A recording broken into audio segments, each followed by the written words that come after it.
할렐루야. 한 주간 평안하셨습니까? 이번 주도 보고 싶었습니다. 옆에 계신 분들과 이렇게 인사하시겠습니다. 너무 잘 오셨습니다. 또 이렇게 인사하시겠습니다. 오늘도 은혜 많이 받으십시오.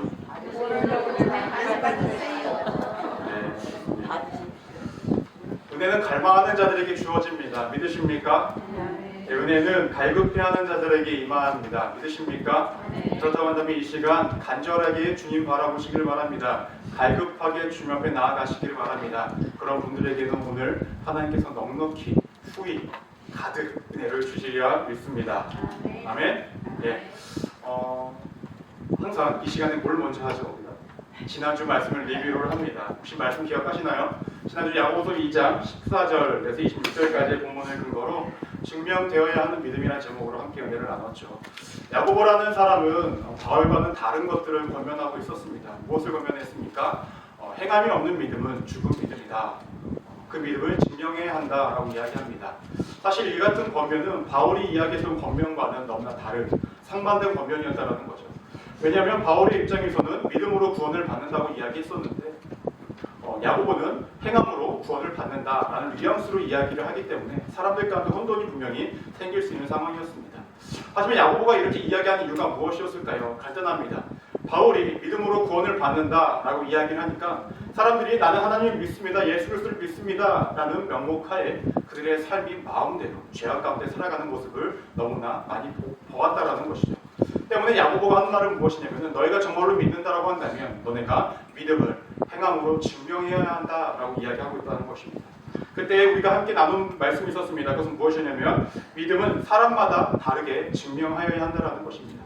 제가 왜 이렇게 말씀을 드렸을까요? 누군가는 신앙생활을 열심히 하지만 행함이 뒷받침되지 않는 분들이 분명히 있기 때문에 그분들은 자신이 믿음이 있다는 것을 무엇으로? 행함으로 증명해야 된다고 말씀을 드렸습니다. 역으로 누군가는 선행을 굉장히 많이 하지만 신앙생활을 열심히 하지 않는 분들이 분명히 계십니다. 그런 분들은 무엇으로? 신앙생활을 열심히 하는 모습을 통하여서 자신이 믿음이 있는 자라는 것을 증명해야 된다고 말씀드렸습니다. 더 나아가서 믿음은 우리가 특정한 시간이나 특정한 시기 때만 보이는 것이 아니라 우리의 일상 가운데 행함으로써 우리 신앙적 모습으로서 우리가 드러내고 우리가 나타내야 한다라고 말씀을 드렸었습니다. 또 마지막으로 믿음은 누구나 증명할 수 있어야 된다라고 말씀을 드렸죠. 그럼 성경을 보시면 그때 대표적인 인물 두 사람이 등장을 했었습니다. 첫 번째로는 아브라함이 등장을 했고 두 번째로는 기생 라합이 등장을 했었습니다. 아브라함은 당시에 유대인들에게 믿음의 조상이라 존경을 받던 사람이었고 기생 라합은 존경을 받지 못하는 사람이었죠. 더 나아가 아브라함은 이스라엘 민족의 조상이기 때문에 유대인이었고 하지만 기생 라합은 이방인이었습니다.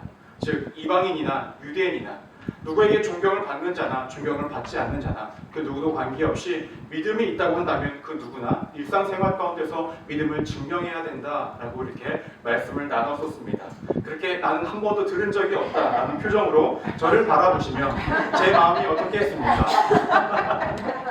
네, 좀 기억이 나시죠? 네, 좋습니다. 오늘 말씀을 이렇게 나누고 난 다음에 집에 가서 한번 오늘 함께 나눴던 말씀을 한번 묵상해 보시기를 바랍니다.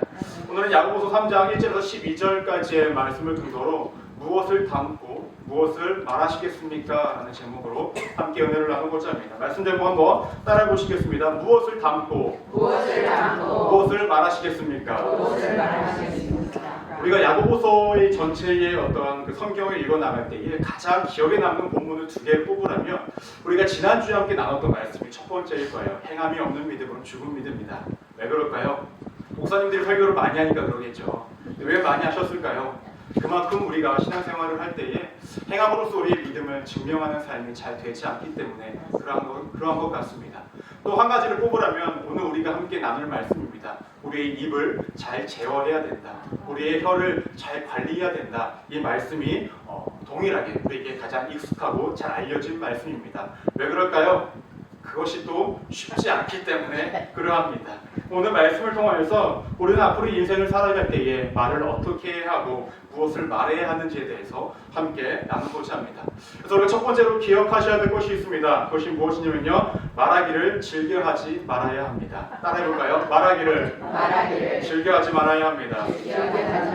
아유, 김민호 목사님이 또 말하기를 즐겨하지 말라고 하니 또 예배 후에 친교 시간에 말들 하지 말고 밥만 먹어. 또 이렇게 말씀하지 마십시오. 그런 오해를 하지 마시고 오늘 끝까지 한번 들어보시기를 바랍니다.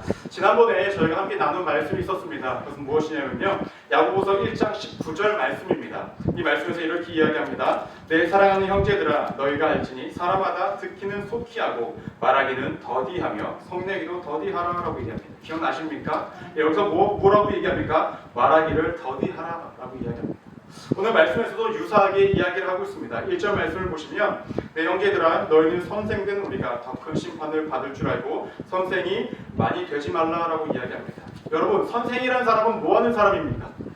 무엇인가를 가르치는 사람입니다. 당시로 따지자면 율법학자, 서기관, 이러한 사람들을 선생이라 불렀습니다. 이러한 직업군에 있는 사람들이 굉장히 되고 싶어 했어요. 굉장히 선호하는 직업이었다는 것입니다. 왜 그랬을까요? 사람들에게 인정을 받기 때문에 그랬습니다. 또 광장 가운데 나아가서 자신이 어떤 가르침을 이야기하고 있으면 사람들이 모여서 그 안에서 무엇을 주냐? 돈을 주기를 시작했다는 거예요. 그 돈을 벌기도 상당히 용이했기 때문에 이 직업을 선호했다는 것입니다. 하지만 여기서 문제가 있습니다. 어떠한 문제가 있냐면 이 선생들도 교육을 잘 받고 선생으로서의 역할을 감당했는데 당시의 선생들은 교육을 받으려고 하지 않았고 무엇을 하냐? 가르치려고만 했다는 거예요. 그럼 어떠한 문제가 생기게 되었을까요? 선생들의 지식이 부족하겠죠. 더 나아가서 잘못된 가르침을 가르침으로 통해서 안 좋은 영향력을 끼친다라는 것입니다. 이러한 모습을 야고보가 많이 보니 뭐라고 이야기합니까? 선생 되려고 하지 마라 라고 이야기합니다. 중요한 것은 이 선생들이 내뱉는 모든 말들에는 뭐가 따릅니까? 책임이 따른다는 것입니다. 그래서 1절을 보시면 더 큰 심판을 받을 줄 알고 라고 이야기를 합니다. 즉 선생의 말은 누군가에게 영향력을 끼칩니다. 누군가의 인생에, 누군가의 신앙에 영향을 끼치기 때문에 그 말을 조심하고 책임을 져야 하는데 그 말이 많을수록 뭐가 많아집니까? 실수가 많아지고 죄악이 많아지기 때문에 더 큰 심판을 받는 것은 당연하다라고 이렇게 이야기를 하고 있다는 것입니다. 저는 말씀을 묵상하면서 어떤 생각이 들었을까요? 나부터 조심해야겠다. 왜 그럴까요? 제 직분이 목사인지라 뭐를 많이 합니까? 말을 참으로 많이 합니다. 지금도 아무도 말씀 안 하시는데 저만 말하고 있지 않습니까? 네, 이렇게 또 말씀드리면 목사님 본인이 직접 고백하셨죠. 말 많이 하면 안 된다고. 설교 마무리하시죠. 예, 설교는 좀 많이 남았습니다. 좀 더 깊이 들으시기를 바랍니다. 그럼 왜 말을 적게 해야 할까라는 것입니다. 2절 말씀을 보시면 이렇게 언급합니다. 우리가 다 실수가 많으니 만일 말에 실수가 없는 자라며 곧 온전한 사람이라 능히 온 몸도 굴레 쉬우니라라고 얘기합니다. 이유는 간단합니다. 실수가 많아진다라는 거예요. 그래서 실수는 무엇을 뜻하냐? 죄악을 짓는 것을 이야기합니다. 즉 우리가 말을 많이 할수록 죄악을 지을 확률이 높아진다. 그렇기 때문에 너희가 말을 적게 해야 된다라고 이야기를 하고 있다는 것입니다. 성도님들 평소에 많은 사람들을 만나면서 대화를 하십니까? 대화를 하면 무슨 이야기를 하십니까? 대화를 하는 것이 아멘이랍니다. 네, 좋습니다. 어떤 대화를 많이 하십니까? 오랜만에 만나면 안부를 묻죠. 잘 지냈냐? 이런 걸 얘기하시면서 또 무슨 얘기를 하십니까? 그동안에 내 있었던 이야기를 합니다.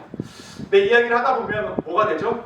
은근히 자랑이 또 나오게 해요. 그렇죠? 자랑이 나오다 보면 좀 과해집니다. 그럼 또 뭐가 됩니까?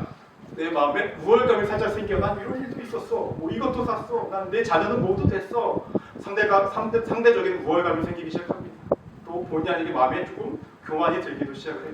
그 선을 지키는 것이 참으로 어렵습니다. 또 어떤 이야기를 할까요? 두 명이 모이면 뭐랍니까? 남을 헐뜯는 말도 시작을 해요. 아유, 그 집사 권사 봤어? 이번에도 그렇게 하대. 저렇게 하대. 아유, 그 사람은 원래 그래. 이렇게만 끝나면 다행인데, 아유, 그거 못 고쳐 그거. 사람 고쳐 쓰는 거 아니야. 라고 해서 비난과 비판의 말들도 이렇게 우리가 할 때가 있다는 거예요. 그 선을 지켜야 되는데 그 선을 지키는 것이 쉽지 않다는 거죠. 어떻게 될 때 말이 많아질수록 그렇게 된다는 것입니다. 그렇기 때문에 우리가 실수하지 않는다는 것이 참으로 불가능하게 여겨진다는 거예요. 때문에 야고보라는 사람은 뭐라고 이야기합니까? 말에 실수가 없는 자면 곧 온전한 사람이라, 즉 성숙한 사람이다 라고 이야기하고 있습니다. 참 성숙함 만들기 힘들지요. 그렇다고 한다면 우리는 어떻게 해야 우리가 말의 실수를 적게 할 수 있을까라는 것입니다. 그래서 우리가 기억해야 할 두 번째가 있습니다. 무엇을 담아야 하는지를 분별해야 합니다. 따라해볼까요? 무엇을 담아야 하는지를 분별해야 합니다. 여러분, 아이가 어미의 뱃속에서 태어났습니다. 태어나자마자 말을 하는 아이가 있습니까? 딱 태어나서 어머님 고생하셨습니다. 제가 이제부터 효도하겠습니다. 모든 걱정, 의심 다 뒤로 하시고 저만 믿고 따라오십시오. 이렇게 말하는 일들이 있습니까? 없어요. 아이는요, 커가면서 엄마의, 아빠의 이야기를 듣습니다. 그러면서 말을 배우기 시작합니다. 또 주변 환경을 통하여서 어떠한 소리를 들어가면서 그 말이 트이기를 시작을 하고 있다는 것입니다. 즉 우리가 말하는 것은 뭐에서부터 시작됩니까? 듣는 것에서부터 시작이 되어진다는 거예요. 우리의 길은 무엇을 담느냐부터 시작되어서 우리의 말이 나오기 시작한다는 것입니다.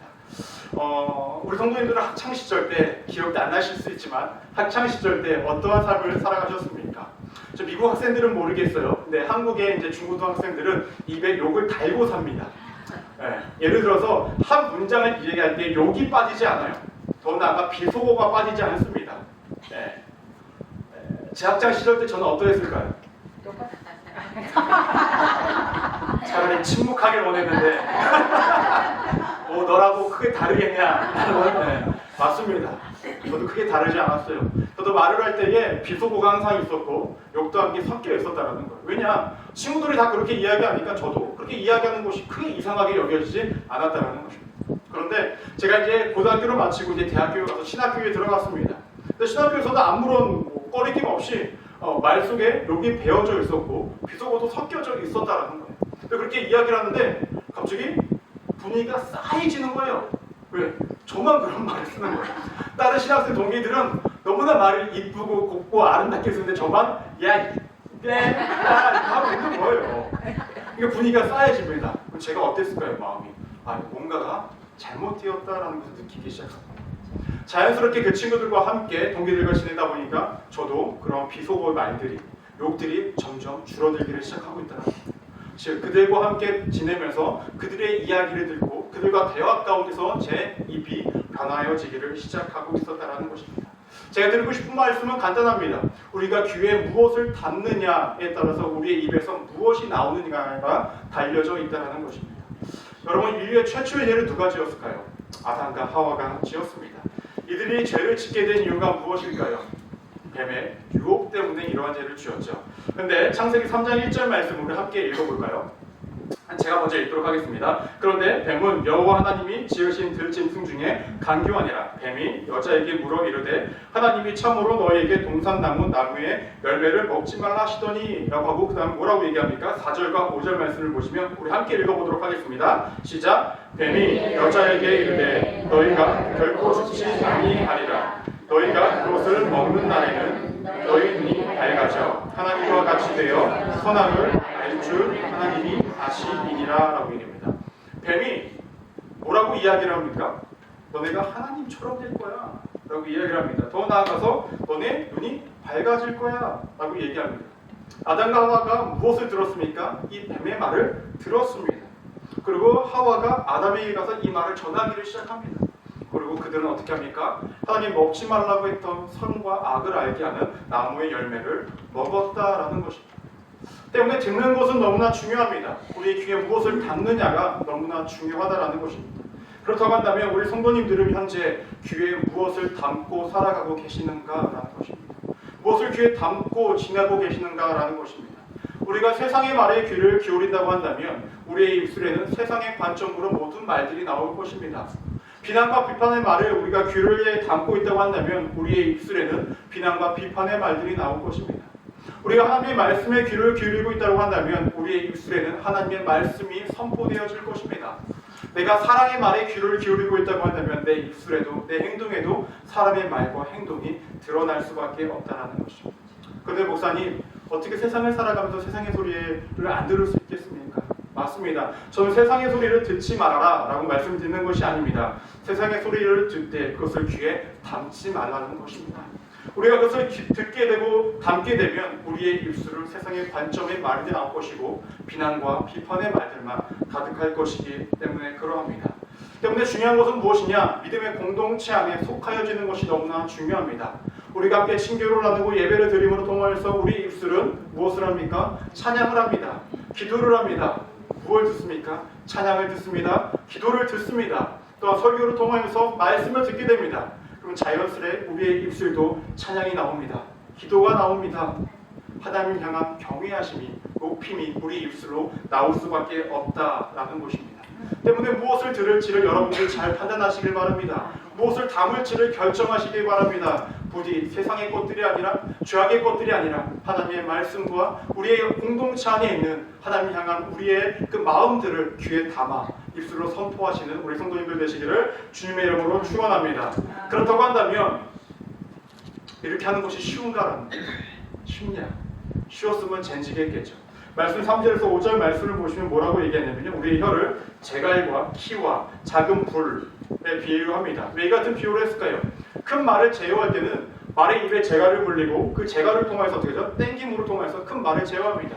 아무리 큰 배라 할지라도 배보다 훨씬 작은 무엇으로? 이 키로 방향을 전환한다는 거죠. 또 작은 불도 아무것도 아닌 것 같지만 그 불씨가 한 산을 다 태울 수 있는 힘이 있다는 거예요. 이 작은 것이 큰 것들에 영향을 끼친다는 거죠. 즉 우리의 작은 입이, 우리의 작은 혀가 우리의 삶을 바꾸어 줄 수 있다라는 것입니다. 근데 문제는 무엇인지 아십니까? 혀를 제어하는 것이 여간 쉽지 않다라는 거예요. 오늘 말씀 7절과 8절 말씀을 보시면 이렇게 언급하고 있습니다. 여러 종류의 짐승과 새와 벌레와 바다의 생물은 다 사람이 길들일 수 있고 길들여 왔거니와 혀는 능히 길들일 사람이 없나니 쉬지 아니하는 악이요 죽이는 독이 가득한 것이니라 라고 얘기합니다. 성도님들, 우리의 몸에서 가장 발달한 근육이 어딘지 아십니까? 혈이에요. 혈. 왜 그럴까요? 제일 많이 움직이니까 제일 많이 발달될 때라는 것입니다. 그만큼 이 혀를 제어하는 것이 쉽지 않다는 것입니다. 그럼에도 불구하고 우리는 혀를 제어해야만 합니다.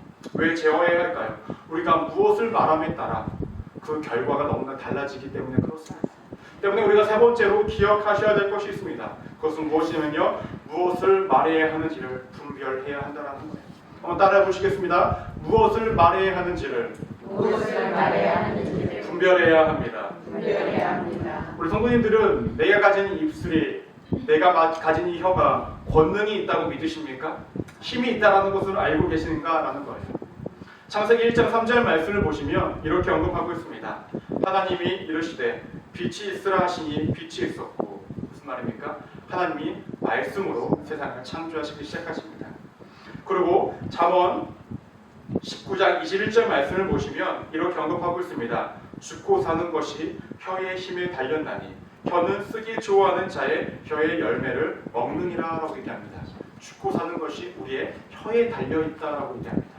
하나님은 입술로서, 말씀으로서 세상을 창조하셨습니다. 우리는 어떠한 존재들입니까? 하나님의 형상으로 창조된 존재들입니다. 즉 우리의 입술에도 우리의 혀에도 그만한 권세가 있다라는 것입니다. 여러분 혹시 그 바벤바족이라고 혹시 들어본 적 있으세요? 바벤바족. 남아프리카 그 잠비아라는 나라에 바벤바족이라고 있다고 합니다. 이 사람들은 참으로 특이한 부족이에요.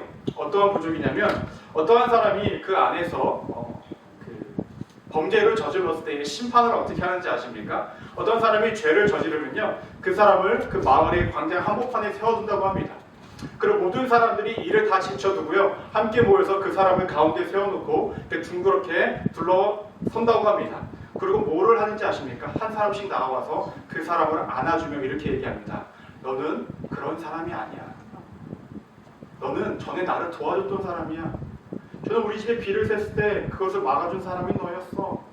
라는 말들로 위로와 격려와 칭찬과 그를 향한 아낌과 보호해주는 말들을 해왔다는 거예요. 그렇게 죄를 지었던 사람은 사람들의 이러한 격려와 안아줌과 따뜻함을 보고 눈물을 흘리기 시작을 한다고 합니다. 그리고 결과가 어떻게 됐지 아십니까? 그 사람은 다시금 죄를 짓지 않았다는 거예요. 즉 우리가 누구를 향한, 타인을 향한 긍정적인 말과 더 나아가서 칭찬과 위로와 격려를 했을 때에 그 사람을 바꾸어 버리는 그런 입술의 권능이 누구에게? 우리에게 있다라는 것입니다. 근데 역으로 우리의 입술에 부정적인 말이나 누구를 미워하는 말이나 또 스스로를 자학하는 말을 했을 때 어떻게 될까요? 한 연구 결과가 있는데요. 우리 뇌는요, 귀찮다, 싫다, 밉다, 화난다, 짜증난다 등과 같은 말을 하면요, 우리 뇌에 입력된다고 합니다. 그래서 제가 누군가를 보고 너무 싫어 라는 말을 해왔다고 하면 머리에 박혀서 머리에서 프로그래밍이 된다면 그 사람을 보면 내가 말을 하지도 않았는데 이미 내 마음은 그 사람이 싫어진다는 거예요. 근데 저는 이걸 명확하게 경험했습니다. 제가 영어 공부를 하기를 그렇게 싫어합니다. 영어 공부하기 싫다 하는데 영어만 봐도 싫어요. 큰일입니다. 그래서 저도 이제 입술을 바꾸려고 합니다. 영어 공부 너무 재밌다. 너무 즐겁다. 너무 하고 싶다. 이렇게 바꾸려고 합니다. 제 머릿속에 바뀐 이 프로그래밍을 바꾸려고 합니다. 지금 여러분, 내 입술의 고백이 부정적인 말을 하면 내가 싫었다고 얘기한 그 사람이 싫어집니다. 내가 좋았다고 한 말이 좋아지기 시작한다는 거예요. 또 내가 짜증나고 얘기했던 걸 정말로 짜증나십니다. 여러분, 그렇다고 한다면 어떠한 말을 하시겠습니까? 사람을 위로하고 격려하고 칭찬하는 말을 통해서 나 스스로도 변화해지는 삶을 살아가시겠습니까? 아니면 부정적인 말을 통해서 나 스스로도 그렇게 부정적인 사람이 되시겠습니까? 여러분, 말을 뱉으면 누가 가장 먼저 들을까요? 내가 제일 먼저 들어요. 제가 속으로 진짜 싫어. 안 들려도 저는 들어요. 그렇죠? 그럼 저는 그런 사람이 된다. 누가복음 6장 37절 말씀을 보시면 이렇게 언급합니다. 비판하지 말라. 그러면 너희가 비판을 받을 것이요. 정죄하지 말라. 그러면 너희가 정죄를 받지 않을 것이요. 용서하라. 그러면 너희가 용서를 받을 것이라. 여러분, 우리의 입술의 고백은 결국 우리에게 그대로 다 돌아온다라는 것입니다. 때문에 내가 무엇을 뱉는다라고 한다면 그것이 나에게 돌아온다라는 거예요. 누구를 사랑하고 누구를 칭찬하고 위로하고 격려한다는 것이 그대로 돌아옵니다. 내가 비난하고 비판하고 미워하는 말들하면 그대로 돌아온다는 거예요. 여러분, 분별하시길 바랍니다. 한 번 더 고민하시고 입으로 내뱉으시기를 바랍니다. 그것이 그대로 나에게 돌아오기 때문에 그러하다라는 것입니다. 근데 저는요, 이 정도에서 그치기를 원치 않습니다. 한 걸음 더 나아가길 원합니다. 저 목사 욕심도 많네. 그래도 한 걸음 더 나아가겠습니다. 무슨 말이냐면요, 상대방이 듣기에 좋은 칭찬과 위로를 하자라는 거예요. 무슨 말이냐, 내 딴에는 칭찬을 하고 격려를 하고 긍정적인 말을 했는데 상대방이 듣기에는 아무렇지도 않게 아무런 긍정적인 느낌이 안 오는 거예요. 예를 들면 이런 거죠. 한 아이가 공부를 하고 성적을 받아왔는데, 그래 민호야, 너는 참 똑똑한데 공부를 많이 안 하고 참 시간을 내지 않고 네가 그런 식으로 삶을 사니 성적이 그런 식으로밖에 나오지 않는단다. 이게 위로일까요? 무엇일까요? 엄마 딴에는 위로의 말이었는데 아이가 듣기에는 이것은 욕인지 칭찬인지, 내가 똑똑하긴 한 것 같은데 제대로 안 살고 있다라는 욕인지 애매하게 얘기한다라는 거예요. 이것이 위로일까요? 아니라는 거예요. 제가 극단적으로 이렇게 표현을 했지만 상대방이 듣기에 긍정적인 말, 상대방이 듣기에 위로가 되는 말, 상대방이 듣기에 기쁜 말들을 하는 것이 진정한 위로와 긍정적인 말과 칭찬이라는 것입니다. 내가 뱉고 싶은 말이 아니라, 내가 해주고 싶은 말이 아니라 상대방의 입장에서 우리의 말을 할 수 있어야 된다는 것입니다. 농담이 상대방이 듣기에 농담이 아닐 수 있습니다. 맞습니까? 아닌가요? 그렇지 않습니까? 내 딴에는 칭찬이었는데 상대방이 듣기엔 전혀 칭찬이 아니라는 것입니다. 때문에 이렇게 말을 분별하면서 살아가시는 우리 믿음의 성도님들 되시기를 주님의 이름으로 축원합니다. 마지막으로 기억하셔야 될 것이 있습니다. 그것은 무엇이냐면요, 입의 존재의 이유를 알아야 한다는 거예요. 따라해 보시겠습니다. 입의 존재의 이유를 알아야 합니다. 야고보서 3장 9절에서 10절 말씀을 보시면 이렇게 언급합니다. 이것으로 우리가 주 아버지를 찬송하고 또 이것으로 하나님의 형상대로 지음을 받은 사람을 저주하나니 한 입에서 찬송과 저주가 나오는도다. 내 형제들아, 이것이 마땅하지 아니하리라 라고 얘기합니다. 여기서 보시면 한 입에서 상반되는 것들이 나와요. 하나님께 기도하고 찬양하는 입술이 되기도 하고, 또 반대로 무엇입니까? 상대방을 저주하는 입이 된다라고 이야기하고 있다는 것입니다. 성도님들, 사람은 원래 어떠한 목적을 가지고 창조가 되었을까요? 여러분들 왜 창조되셨습니까? 태어나서 살아가십니까? 이사야서 43장 21절 말씀을 보시면 이렇게 언급합니다. 이 백성은 내가 나를 위하여 지었나니 나를 찬송하게 하려 함이니라 라는 거예요. 하나님을 찬양하고 하나님께 예배하기 위해서 우리는 창조되었다라는 것입니다. 그런 우리가 이 입술이 어떠한 목적으로 만들어진 것입니까? 하나님을 찬양하고 하나님 예배하기 위해서 만들어진 입술인데, 우리가 인생을 살아갈 때 이 입술을 통하여서 찬양과 상대방을 통한 저주가 같이 나오고 있다라는 것입니다. 누군가는 이렇게 이야기할 수 있죠. 그래도 목사님만 예배 드리니까 괜찮아요. 아닙니다. 분명히 이야기합니다. 11절 말씀을 보시면 샘이 한 구멍으로 어찌 단물과 순물을 내겠느냐는 거예요. 내가 아무리 예배를 드리고 상대방을 저주하는 말을 했다고 할지라도 그것은 한 입에서 온전히 나오는 것이 아니라는 거예요. 여러분, 여기에 만약에 흙탕물이 있다고 가정을 한번 해보겠습니다. 제가 아무리 물을 붓는다고 해도 그 물이 금방 깨끗해집니까? 아닙니다. 굉장히 많은 시간이 걸린다는 거예요. 이 우리 입술에 저주의 말과 남을 시기하고 질투하는 말들을 내뱉으면서도 내가 예배를 했다고 해서 그 입이 온전히 하나님을 찬양하는 입일까요? 그렇지 않다라는 것입니다. 그 입은 이미 저주의 입에 포함되어져 있다는 거예요. 저는 우리가 변화해지기를 소망합니다. 정말 쉽지 않습니다. 하지만 오늘 말씀에서 명확히 이야기하고 있다는 거죠. 우리의 입술은 남을 시기하고 질투하고 미워하고 비난하고 비판하는 말을 통해서 만들어진 입이 아니라 우리의 입은 하나님을 찬양하고 높이고 예배하기 위해서, 우리 옆사람을 사랑하기 위해서, 옆사람과 함께하기 위해서, 그를 위로하고 격려하기 위해서 만들어진 입이라는 것입니다. 우리 입에 한번 손을 이렇게 얹어볼까요? 이렇게 고백하겠습니다. 내 입 하나님의 것입니다. 하나님 아름답게 만들어 주시옵소서. 네, 좋습니다. 저는 그렇게 살아가기를 소망합니다. 오늘 말씀 제목 무엇입니까? 무엇을 담고 무엇을 말하시겠습니까? 저는 우리가 인생을 살아가면서 말을 안 할 수는 없죠. 근데 말을 많이 하기보다는 말을 많이 들어주시길 바랍니다. 더 나아가서 말을 할 때에 실수를 줄여야 하지 않겠습니까? 그러하기 위해서 먼저 우리의 귀에 무엇을 담고 있는지를 되돌아보시기를 바랍니다. 더 나아가 내 귀에 온전한 것을, 하나님 뜻에 합당한 것이 담아져 있지 않다면 먼저 말씀과 기도와 찬양과 믿음의 모든 발걸음을 담으시길 바랍니다. 그 다음을 통해서 우리의 입술에 고백을 하시기 바랍니다. 우리의 입술의 고백은 무엇을? 하나님을 찬양하고 높일 때에 그 목적과 이유가 있으니 사람을 살리는 말, 사람을 섬기는 말, 사람을 사랑하는 말을 하시기 바랍니다.